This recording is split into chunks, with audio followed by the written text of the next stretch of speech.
Assalamualaikum warahmatullahi wabarakatuh. Halo semuanya, kembali lagi bersama saya Tri Putri Amanda.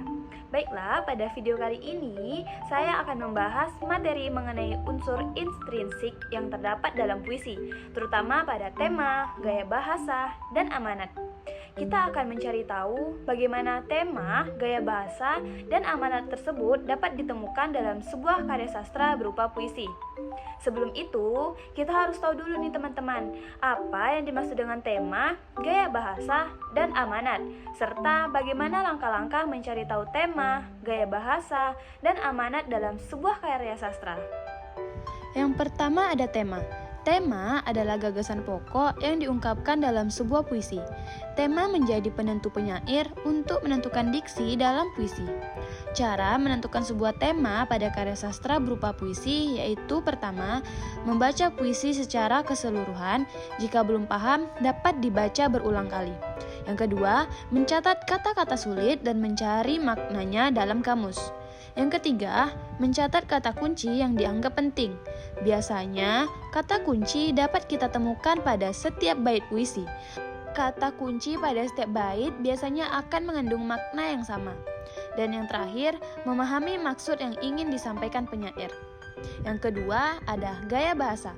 Gaya bahasa menurut Dale dalam Hartadi tahun 2017 halaman 11 merupakan bahasa indah yang digunakan untuk meningkatkan efek estetik dengan jalan memperkenalkan serta membandingkan suatu benda atau hal tertentu dengan benda atau hal lain yang lebih umum. Sedangkan menurut Kraft dalam Hartadi tahun 2017 dan halaman 11 mengungkapkan bahwa gaya bahasa dapat dibatasi sebagai cara mengungkapkan pikiran melalui bahasa secara khas yang memperlibatkan jiwa dan kepribadian penulis atau pemakaian bahasa.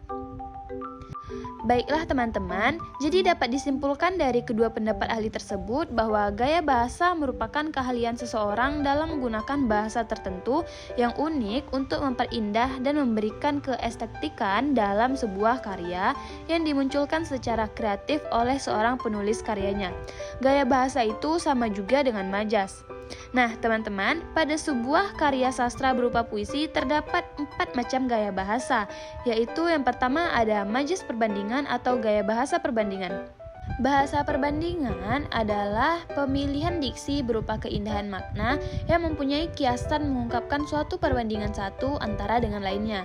Jenis-jenis majas perbandingan yaitu asosiasi, metafora, personifikasi, simbolik, metonimia, dan lainnya.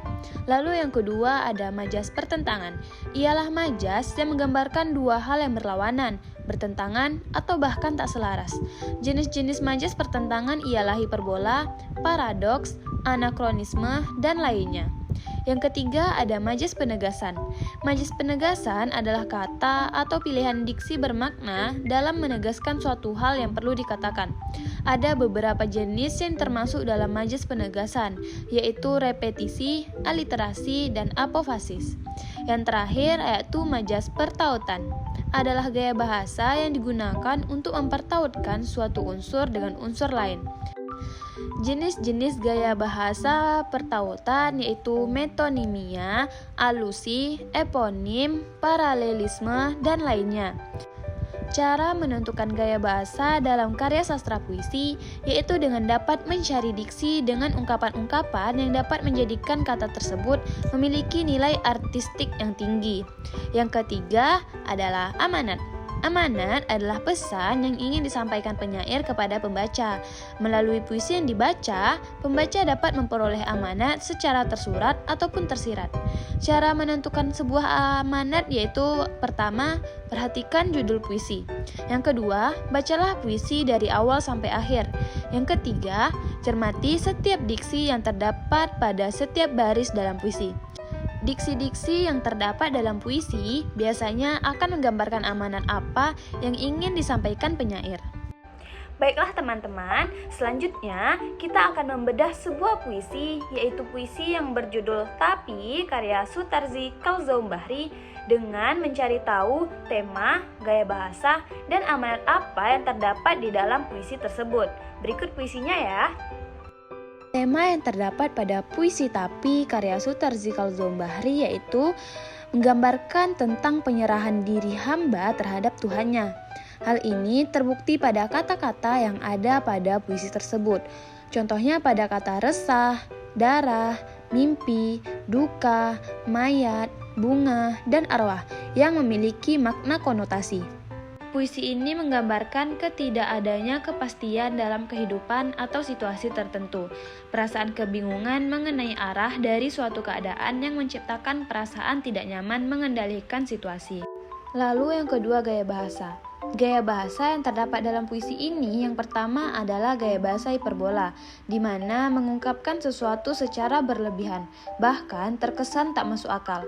Gaya bahasa hiperbola dapat kita lihat dalam beberapa barisnya seperti "Aku bawakan mayatku padamu", yang dimana gaya bahasa seperti ini sangat melebih-lebihkan, mana mungkin mayat sendiri bisa dibawa kepada Tuhan.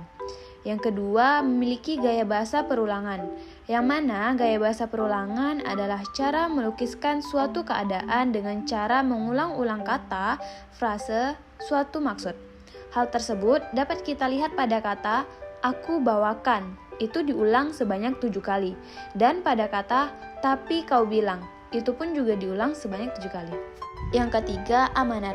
Puisi Tapi memiliki amanat, yaitu hubungan seorang hamba terhadap Tuhannya. Hal ini dibuktikan pada topografi puisi yang digunakan. Puisi ini memiliki baris yang memisahkan antara lirik satu dengan lirik selanjutnya. Lalu, puisi ini menggambarkan konflik antara aku dan kamu. Pemisah yang digunakan pada topografi lirik seolah menggambarkan percakapan antara dua orang yang tidak berada sejajar atau tidak pada level yang sama. Misalnya, seorang hamba dengan Tuhannya. Puisi Tapi menggambarkan proses pencarian aku akan Tuhan. Pencarian akan Tuhan terjadi melalui perjalanan rohani, perasaan, dan refleksi dalam proses yang panjang. Nah, meskipun derajat manusia di hadapan Tuhan tidaklah tinggi, kita sebagai manusia tidak boleh menyombongkan diri. Hakikatnya, Tuhan ada tempat kita untuk mengadu berkeluh kesah. Kita hanya bisa memohon dan meminta, janganlah menunda-nunda urusan yang berkaitan dengan Tuhan, karena Dia telah memberikan kenikmatan dan rezeki yang banyak. Namun, ketika kita diminta untuk melaksanakan kewajiban bersembah kepadanya, kebanyakan di antara kita seringkali menunda-nunda sampai datangnya ajal. Nah, baiklah, sekian video penjelasan mengenai materi unsur intrinsik yang terdapat dalam puisi, terutama pada tema, gaya bahasa, dan amanat dalam sebuah karya sastra puisi. Lebih dan kurangnya saya mohon maaf, dan semoga video ini bermanfaat bagi kita semua. Sampai jumpa di pertemuan selanjutnya. Bye-bye. Wassalamualaikum warahmatullahi wabarakatuh. Audio Jungle.